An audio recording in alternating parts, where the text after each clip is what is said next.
In this video we are going to be looking at the question why was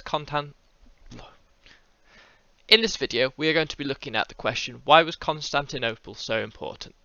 Our learning intention for today is to explore the importance of the city of Constantinople. Success criteria is going to be able to identify key facts about Constantinople, to explain the importance of Constantinople, and to evaluate the impact of Constantinople on the Silk Roads. So, just to begin, I have got a little starter quiz for you all. On here there are 9 questions, 9 different tasks that I would like you to have a quick go at completing. Each one is worth a different number of points. So the green ones are worth 1 point, the blue ones are worth 2, and the orange ones are worth 3. So I want you to see how many of these you can answer. So pause the video in here, jot down the answers that you think you can get, and then once you are ready, click play, and I'll show you the answers on the next page. So, here are your answers to the brain bonanza. If you would like to pause the video again now, you can go through, mark the ones that you were able to answer, and see how many points you were able to score. So, moving on to the lesson, we're going to be looking at different extracts about the city of Constantinople and the Romans. On each page you will have a sentence that you will need to complete using the information, and then a question that goes along with it. So, the Romans had built a mighty empire that included the rich regions of North Africa and Egypt as well as much of Europe. Previous rulers of Rome had long realised that keeping an eye on what happened in the east was what mattered. This was where threats and challenges came from, but also opportunities from trade and the exchange of ideas. So the Romans control a lot of North Africa and Egypt and Europe, but they are starting to look towards the east, so that Silk Road region that we've been looking at. What I want you to do is use that information to complete the sentence, and then have a go at the question. So for that one you'll have to recall some information from previous weeks when we've been looking at the Silk Roads. So pause the video now, and when you're ready to move on, press play.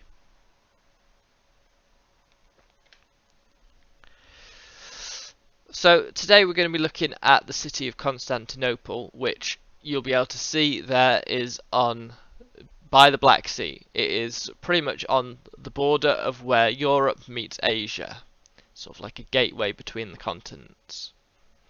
Constantinople became a very important city for the Roman Empire, as we'll see later in this video.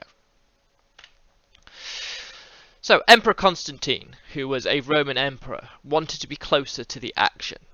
In 324 AD, he set about building a new city on the banks of the Bosporus at the point where Europe and Asia meet. So the Bosporus was a river near where Europe and Asia met. So using that information, complete the sentence and then have a go at that question. Pause the video, and when you're ready to move on, press play.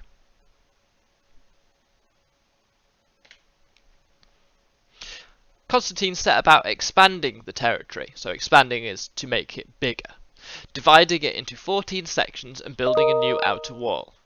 He lured noblemen through gifts of land, and moved art and other ornaments from Rome for display in the new capital. The emperor also sought to populate the city through offering residents free food rations.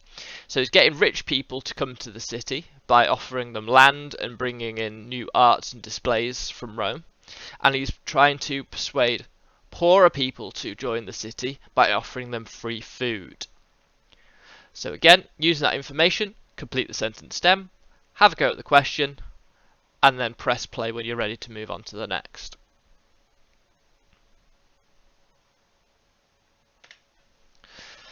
The city was called New Rome. It was designed to match the grandeur of Rome, and so huge palaces were built and aqueducts put in place to provide water for the population.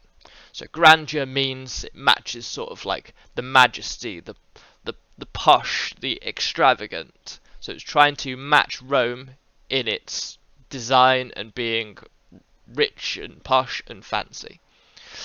And then aqueducts are structures which are built to move water from a water source closer to the people, so you don't have to go all the way to get it.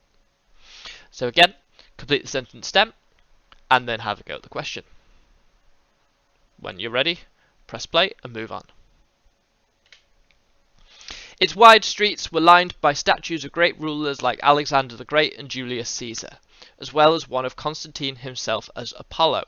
So Constantine has put a statue of himself up as though he is a god, Apollo being a god. So again, complete the sentence then, and then have a go at the question. Why do you think Constantine would build a statue of himself in the form of a god? Pause the video and then press play when you're ready to move on. A magnificent hippodrome was also constructed in which chariot racing took place, a far less gory event to watch than the traditional Roman gladiator fighting. More than 400 feet long, it's estimated to have seated up to 100,000 people. So a hippodrome is like an arena, it's a big stadium. In this case, huge stadium. Up to 100,000 people could go and watch the events at the hippodrome. The events that took place were chariot racing, so that wasn't quite as bloody and gory as the traditional gladiator fighting in the Roman Colosseum. So a little bit more sophisticated. Again, complete the sentence stem and then have a go at the question. Pause the video and press play when you're ready to move.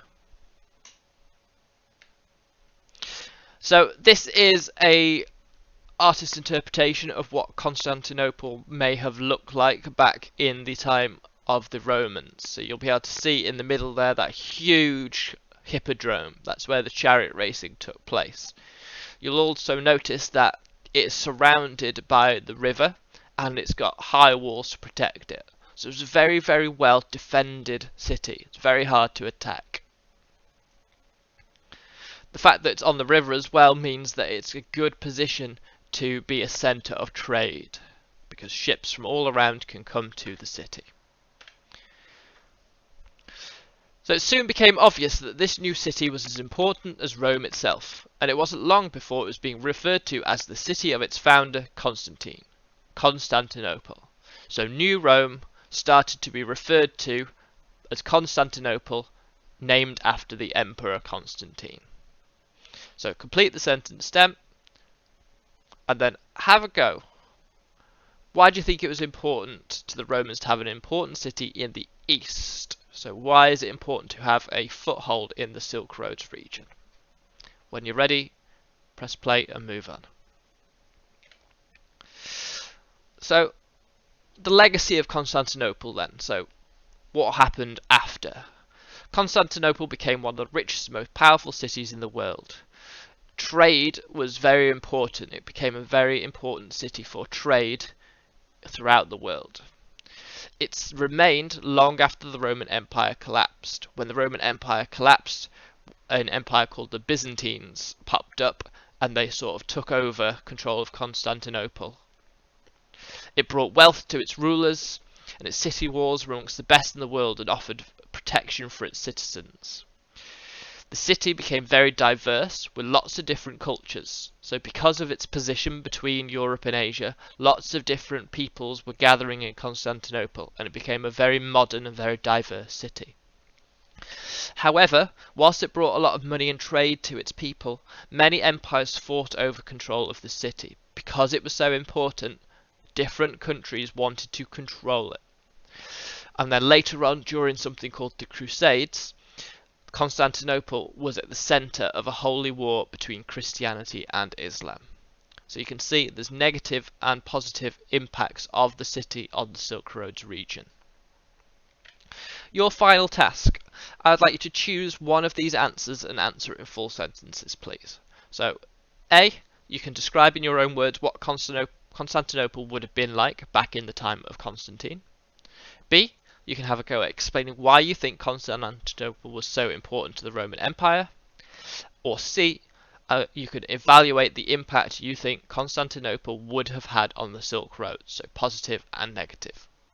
So just choose one of those tasks and then complete it. Once you have finished all of your work, then you can send it in to me at the usual place, or you can submit it through Microsoft Teams. Thank you for watching.